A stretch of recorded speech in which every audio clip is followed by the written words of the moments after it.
नमो बुद्धा। धम्मपद सूत्र। जो लोग सम्यक प्रकार से आख्यात धम्म का अनुवर्तन करते हैं वे अति दुस्तर मृत्यु क्षेत्र के पार चले जाएंगे।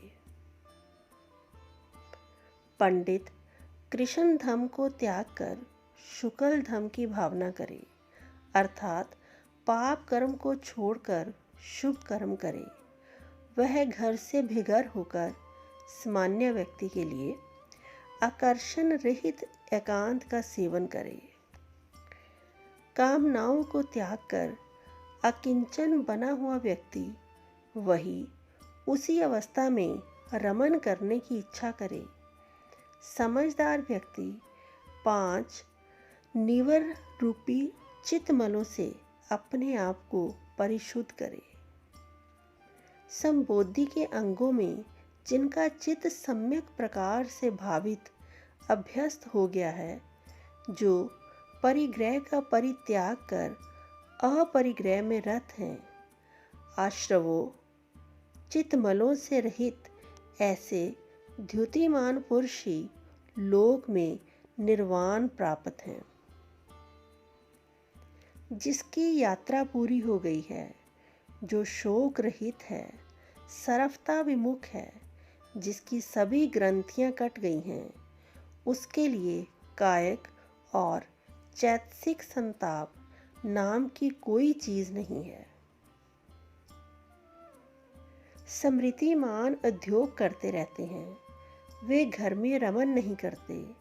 जैसे हंस शुद्र जलाशय को छोड़कर चले जाते हैं, वैसे ही वे घर बार अथवा सभी ठोर ठिकानों को छोड़ देते हैं।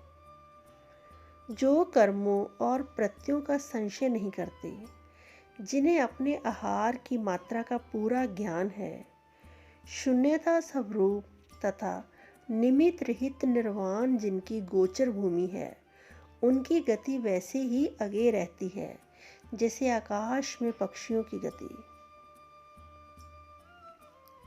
जिसके आश्रय चित्तमल पूरी तरह से क्षीण हो गए हैं, जो आहार में आसक्त नहीं है, शून्यता स्वरूप तथा निमित्त रहित निर्वाण जिनकी गोचर भूमि है, उनकी गति वैसी ही अगेय रहती है जैसे आकाश में पक्षियों की गति। सारथी द्वारा सुदान सुशिक्षित घोड़ों के समान जिसकी इंद्रियां शांत हो गई हैं, जिसका अभिमान विगलित हो गया है, जो आश्रव रहित है, देवगण भी ऐसे व्यक्ति की सप्रिया करते हैं।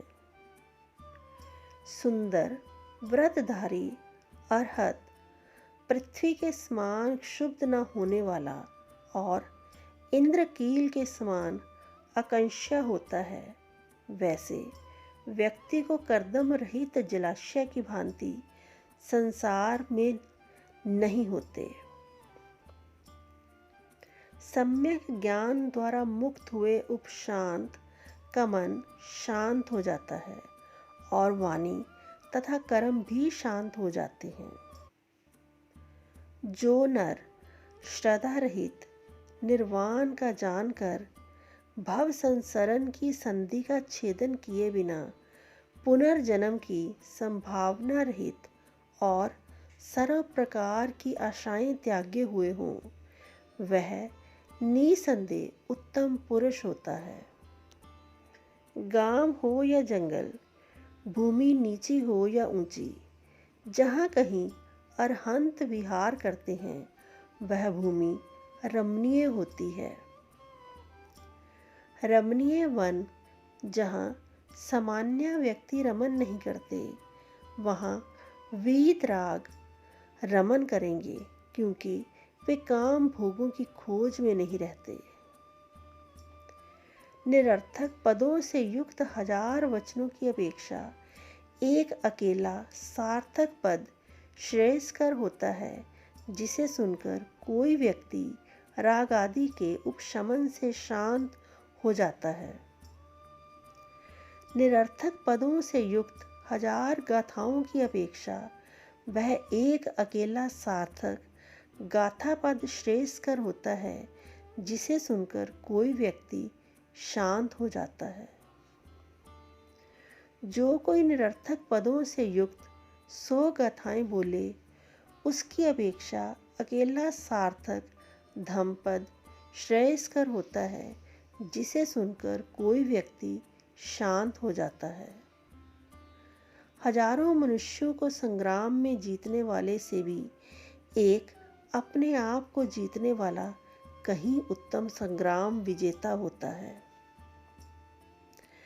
इन अन्य लोगों को द्यूत, धनहरण अथवा बलाभिभवक द्वारा जीतने की अपेक्षा अपने आप को जीतना श्रेयस्कर है। जिस व्यक्ति ने स्वयं को दास बना लिया है और जो अपने आप को नित्य संयत रखता है, उस प्रकार के व्यक्ति की जीत को ना तो देव, ना गंधर्व, ना ब्रह्मा सहित मार ही प्राज्ञा में बदल सकते हैं। जो कोई 100 वर्षों तक महीने महीने 1000 रुपये से यज्ञ करे और श्रोतापन से लेकर रक्षणी श्रव तक किसी भाविताम व्यक्ति की मुहूर्त भर ही पूजा कर ले, तो 100 वर्षों के यज्ञ की अपेक्षा वह मुहूर्त भर पूजा ही श्रेयस्कर होती है।